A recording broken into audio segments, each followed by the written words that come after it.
পার্টিশনের বাড়ি দিব। আজকে মনিরুল ইসলাম সোহাগ ড্রিম শব্দ বাংলায় কয় স্বপন। মনিরুল ইসলাম সোহাগের স্বপন আজকে এটা বাস্তবায়ন হয়েছে।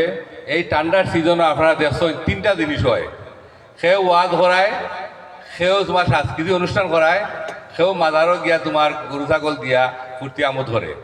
সোহাগ কিন্তু ভিন্ন হয়েছে আজকে এই জিনিসটা আল্লাহ রব্বুল আলমীর কাছে নেক হিসাবে এবং কবুল হইব এবং নেকি হিসাবে আল্লাহর হাতাত লেখ হইব। এই যে বিভিন্ন এলাকা থেকে ছাত্ররা আনিয়া আজকে কোরআন প্রতিযোগিতা করছে। বিসমিল্লাহির রহমানির রহিম। ইয়া আইয়ুহাল্লাযীনা আমানু ইযা সাল্লু আলাইহি ওয়া সাল্লিমু তাসলিমা। সোহাগ ড্রিমস হিফজুল কোরআন প্রতিযোগিতা এখানে ফাইনাল রাউন্ডের ফাইনাল শেষ হওয়ার পরে এখন রেজাল্ট হবে। আমি উপস্থিত হতে পেরেছি, তাই আমি আমার নিজেকে ভাগ্যবান মনে করছি। বিশেষ করে এই প্রতিযোগিতার পিছনে এই সোহাগ ড্রিমস এবং মইনুল ইসলাম সোহাগের যে অবদান বক্তারা বলে গেছেন, সে আপনাদের এলাকার কল্যাণে কাজ করে যাচ্ছে। আজকের সোহাগ ড্রিমস হিফজুল কোরআন প্রতিযোগিতার সিজন 2-এর গ্রাউন্ড ফাইনাল প্রতিযোগিতা শেষ হয়েছে।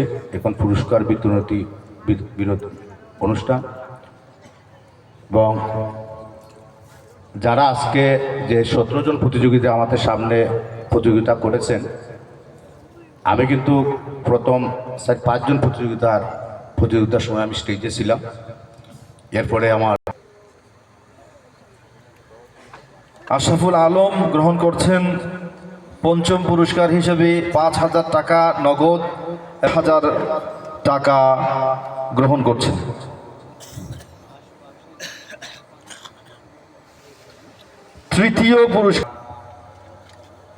তৃতীয় স্থান অধিকারকারীর এই পুরস্কারটি খোকন মিয়া লন্ডন প্রবাসী, উনি স্পন্সর করেছেন। খোকন মিয়া লন্ডন প্রবাসী 15,000 টাকা স্পন্সর করেছেন।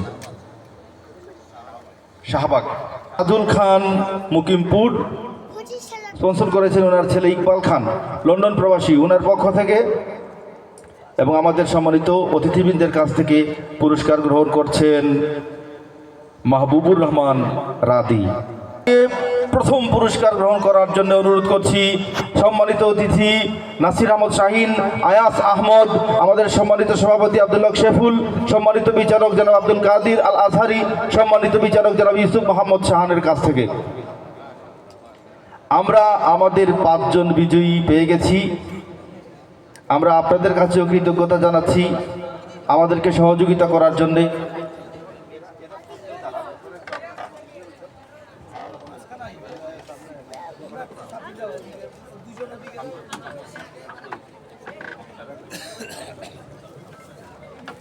এখন আমরা আগেও বলেছি, আমাদের সম্মানিত বিচারকবৃন্দ বলেছেন, সম্মানিত অতিথি বলেছেন, সম্মানিত সভাপতি সাহেব বলেছেন, সবাই বলেছেন, যেহেতু এটা প্রতিযোগিতা, কাউকে না কাউকে জিততে হবে, কাউকে না কাউকে হারতে হবে, সবাইকে তো আর জেতানো যাবে না। কিন্তু আমরা দেখেছি সবাই ভালো করেছে, কেউ হয়তো ইয়াদ থেকে চলে গেছে, সবাই ভালো করেছে। এবছর যারা জিততে পারেনি, আমরা আশা করব ইনশাআল্লাহ আমরা আগামী বছর হিফজুল কোরআন প্রতিযোগিতা সিজন 3 করব আমরা ইনশাআল্লাহ। সিজন 3 হবে এবং সেই 3-এ এবার যারা জিততে পারেনি তাদেরকে আমরা দেখতে চাই। আমরা তারও সারিবদ্ধভাবে এখানে দাঁড়াক, ভালো হবে, সুন্দর লাগবে ইনশাআল্লাহ। আসো, তোমরাও আসো, মন খারাপের কিছু নেই, আসো আসো আসো আসো। কত সুন্দর তেলাওয়াত করেছো, যত সুন্দরই তেলাওয়াত হোক আমাদেরকে তো 5 জনকে বাছাই করতে হবে, এটার নাম প্রতিযোগিতা। আমরা মনে করি যে এটা থেকে তোমরা উৎসাহিত হবে এবং এখন থেকে সোহাগ ড্রিমস আয়োজিত হিফজুল কোরআন প্রতিযোগিতা সিজন 3-র জন্য নিজেদেরকে প্রস্তুত করবে ইনশাআল্লাহ।